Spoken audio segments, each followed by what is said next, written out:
There is an urgent unmet need for new antidepressant agents with a faster onset of action and greater efficacy, especially for those with suicidal ideation. The prevailing biological hypothesis of major depression involves an imbalance of monoamine neurotransmitters in the brain, such as serotonin and norepinephrine. Consequently, most currently available antidepressant drugs target these monoamine neurotransmitters. These drugs are slow in onset, requiring approximately 3 to 6 weeks to take effect. In addition, 2 out of 3 patients do not remit to initial therapy, and approximately 1 out of 3 do not remit even after multiple courses of therapy. As reported in the scientific literature, an emerging hypothesis is that in susceptible individuals, chronic stress leads to major depression through synaptic loss.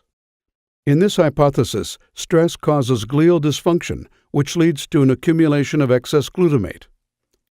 Excess glutamate is thought to be a central factor in decreasing synaptogenesis and reducing brain volume of key regions implicated in major depression. This can be mitigated by blocking subpopulations of the glutamate receptor, such as the NMDA receptor. Why should targeting NMDA glutamate receptors potentially be effective in major depressive disorder? Excessive brain glutamate levels have been observed in depression. High glutamate levels overstimulate postsynaptic NMDA glutamate receptors, especially those containing the NR2B, also known as GLU-N2B, subunit. This is believed to decrease intraneuronal levels of BDNF, an important neuronal growth factor which leads to loss of dendritic spines, dendritic atrophy, and synaptic loss. Scientific evidence from NMDA channel blocker studies indicated that although not approved for use as an antidepressant, ketamine non-selectively blocks NMDA receptors, which leads to an increase in BDNF, a reversal in the structural changes associated with depression, and a rapid and potent antidepressant effect. However, ketamine, likely because of its broad NMDA channel blockade and off-target pharmacology, has a number of serious drawbacks. It is non-selective, affecting multiple types of receptors. It increases blood pressure, it causes hallucinations, and it has abuse potential. In addition, ketamine is administered intravenously and requires vital sign monitoring.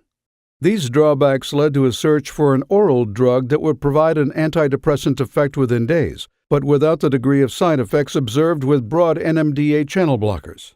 One innovative approach is to inhibit only NR2B-containing NMDA receptors, and which, based on current evidence, does not affect non-glutamate receptors, such as opioid and sigma receptors. An example of this approach is Cerc 301, which is currently in clinical development as an adjunctive antidepressant.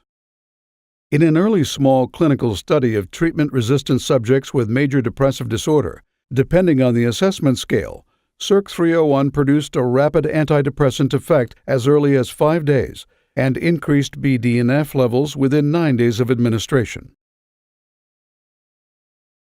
While some earlier studies of Cerc 301 have found mild to moderate transient adverse events, this study did not find clinically significant elevations in blood pressure, dissociative adverse effects, or serious adverse effects. Cerc 301 is being studied as a once-daily oral adjunctive treatment with a rapid onset of effect in patients with severe major depressive disorder who have had an inadequate response to SSRI or SNRI therapies and have experienced recent active suicidal ideation.